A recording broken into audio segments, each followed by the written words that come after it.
Daniel was the kind of child who rarely filled a room with sound, yet his silence carried a weight that everyone could feel. When other children ran wild with laughter, spilling their joy recklessly into the air, Daniel often stood at the edges as if the world was a painting, and he had been brushed slightly outside of its frame. He wasn't born this way. No child is born afraid of connection. Something had shaped him, quietly molding him into someone who hesitated before speaking, who measured every word before it left his mouth, who wondered if there was any space in the world where he truly belonged. If you had looked at him in the playground, you would have noticed the way his eyes darted from group to group. Not with jealousy exactly, but with a longing he could not confess. He wanted to belong, but belonging had always been a mystery, an unspoken language that he never learned. And like many children who later grow into socially anxious adults, Daniel's story began at home. His father was a man of few words, not the tender kind of silence, but the kind that left the air heavy, the kind that made a child wonder what he had done wrong. His mother was present but distracted, often buried beneath the weight of her own worries. To Daniel, love was not something he could feel directly. It was more like a distant echo, like hearing laughter from another room, but never being invited inside. Children who do not feel consistently loved do not stop needing love. They simply begin to question their worthiness of it. And that questioning slowly seeped into every corner of Daniel's mind. Psychologists often say that a child's sense of self is built like scaffolding in the early years. Each moment of warmth, each glance of encouragement, each hug, each word of affirmation, it becomes a beam that supports the child's self-esteem. But for Daniel, those beams were thin and unstable. Instead of sturdy pillars of confidence, he grew up with fragile doubts. Am I enough?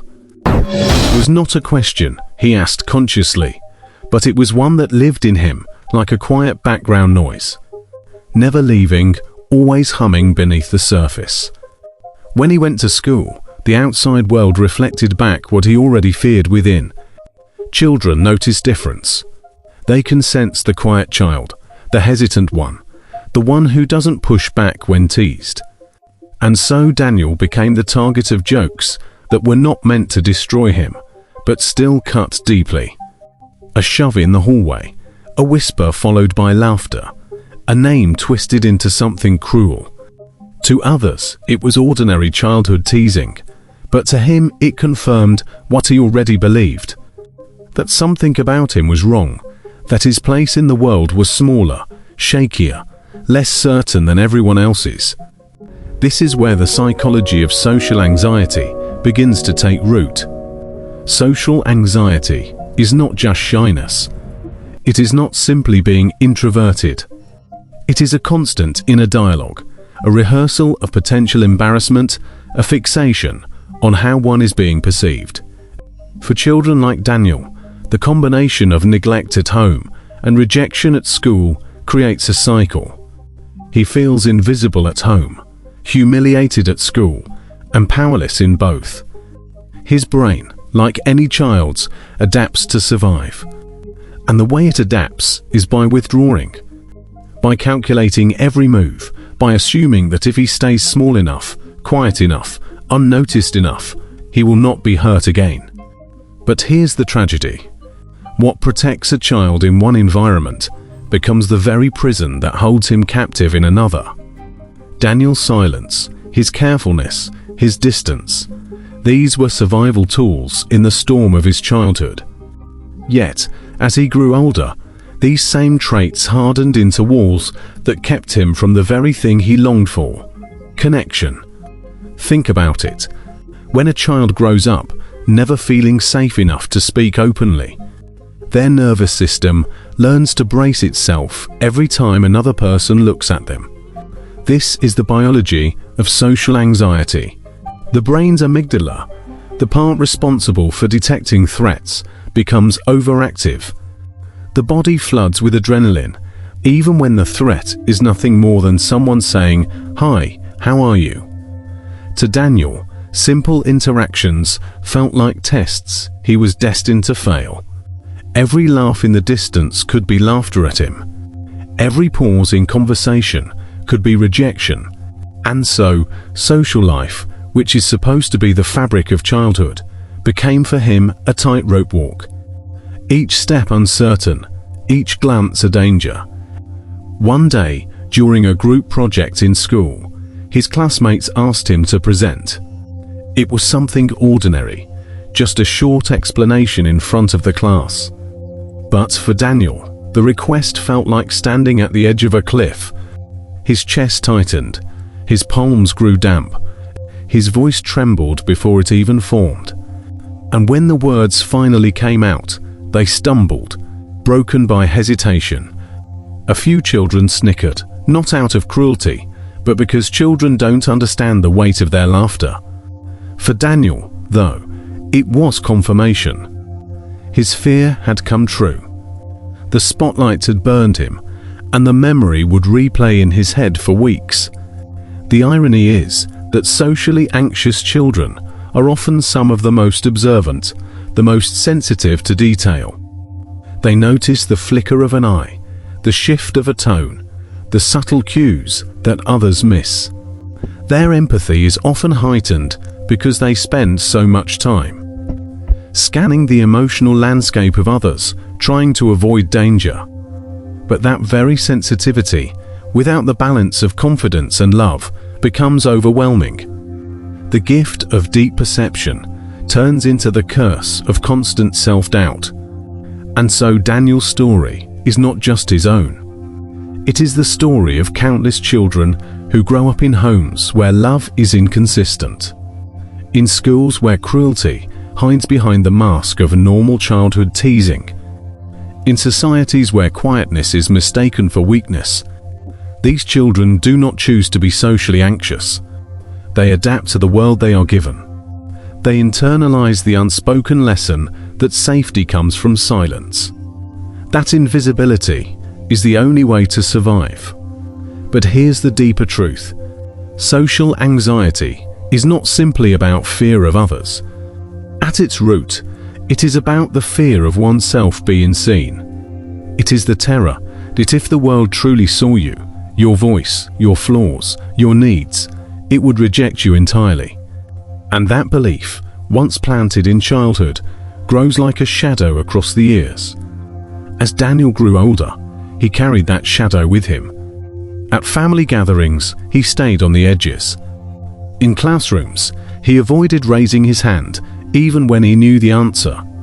On the rare occasions when someone reached out in kindness, he questioned it, wondering if it was a joke, a setup, or a temporary illusion that would soon vanish. His inner dialogue was relentless. What if I say the wrong thing? What if they laugh? What if I'm not enough? This is what psychologists call anticipatory anxiety. The fear not of what is happening, but of what might happen. For socially anxious children, the future is filled with imagined humiliations, endless scenarios of rejection, each one replayed before it even has the chance to occur. And so, many moments of potential joy are lost, not because rejection actually happens, but because the fear of rejection is enough to silence them. Yet, if we pause here, there is a deeper question. What does it mean really for a child to grow up believing that their presence is too much or not enough? What does it do to a young soul when their earliest memories of love are laced with absence or doubt? It creates not just anxiety, but a fractured sense of self. It convinces them that their worth is conditional, fragile, always on the verge of being taken away. And that belief becomes the lens through which they see the entire world. As the years passed, Daniel's silence followed him like a shadow he could never escape. What had once been the quiet hesitance of a child grew into the guarded composure of an adolescent. On the outside, he seemed calm, almost invisible. But inside, every interaction felt like walking across thin glass. He replayed conversations Long off they ended, searching for mistakes no one else even noticed. He analyzed the way he stood, the way his hands moved, the way his voice cracked on certain words. In his mind, the world was always watching, always judging, always one step away from confirming what he feared most, that he did not belong. Psychologists often describe social anxiety as the fear of negative evaluation. But for Daniel, it went deeper than that. It wasn't only about what others thought of him, it was about what he thought of himself. His self-image had been shaped by years of quiet neglect and subtle rejection. When a child does not hear, "You are loved as you are," they begin to believe that love must be earned, performed, or disguised. And so, Daniel grew into someone who carried an invisible weight. The belief that he had to be perfect in order to be acceptable, flawless in order to be safe. At school, this perfectionism showed in small ways. He stayed up late, rewriting essays, terrified that one mistake would expose him. He avoided raising his hand in class, not because he didn't know the answer, but because the possibility of being wrong felt unbearable. In group conversations, he rehearsed responses in his head, but rarely spoke them aloud. And when he did finally speak, he left the moment haunted, replaying every syllable, convinced that others had noticed his nervous tone. This is one of the cruel paradoxes of social anxiety. The more a person longs for connection, the more their fear of rejection prevents it. Daniel wanted friends. He wanted to laugh freely. He wanted to share the strange, beautiful thoughts that filled his mind. But every time the opportunity appeared, a wall rose within him. What if they laugh? What if I embarrass myself? What if I say the wrong thing? And so he remained silent. And the silence was misunderstood. To others, he appeared distant, uninterested, maybe even unfriendly.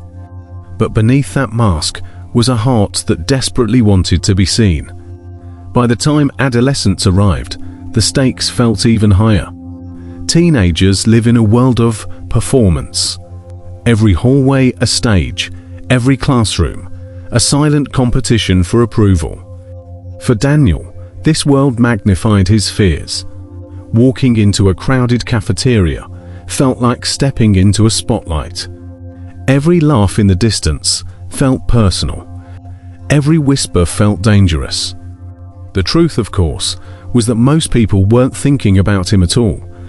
But the anxious mind doesn't need evidence. It only needs possibility. And possibility was enough to keep him trapped. Yet, here is the important thing to understand. Social anxiety is not weakness. It is not laziness or lack of willpower. It is the nervous system doing exactly what it was trained to do: protect. Daniel's brain had learned from early neglect and schoolyard rejection that the world was unsafe.